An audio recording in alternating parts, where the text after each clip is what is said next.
Today I'm going to share with you how to not only find missing tools but completely redesign your toolbar. Let's say you're not able to find the remove tool and you really want to use it.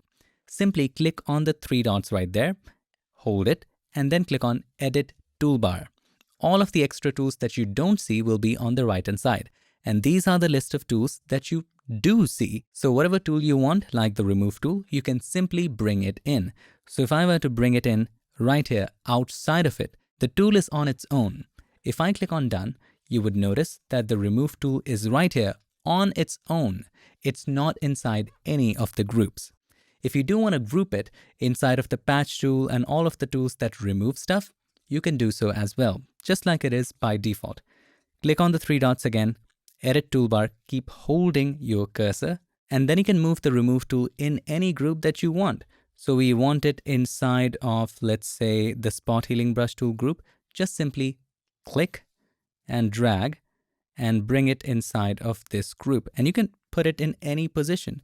So right now it is second last. If you click on Done, if you go back to that group, you will notice that remove tool is in the second last. If you go back to Edit Toolbar again, you can come down to that setting and you can adjust the remove tool to be at the very top. Now there are also tools that you probably don't use. Why let them take space? For example, I don't use the history brush. I don't use the art history brush.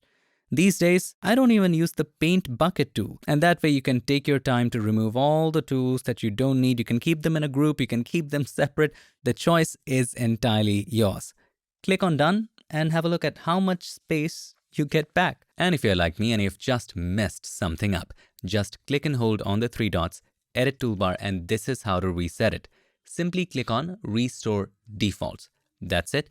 Now everything will be reset. Click on Continue only once you're sure. All your tools are reset exactly how it should be in the defaults. Now if you have made some changes and there are certain tools you use, certain tools you don't, for example, I don't use the frame tool and this is how I want my toolbar to be, I can save that as a preset by clicking on Save Preset. Let's name it Frameless. Why not? Click on Save. So now even if you restore to defaults and reset everything, I can just click on Load and load that frameless toolbar preset, click on Open, and that exact design will come to life. Let's click on Done.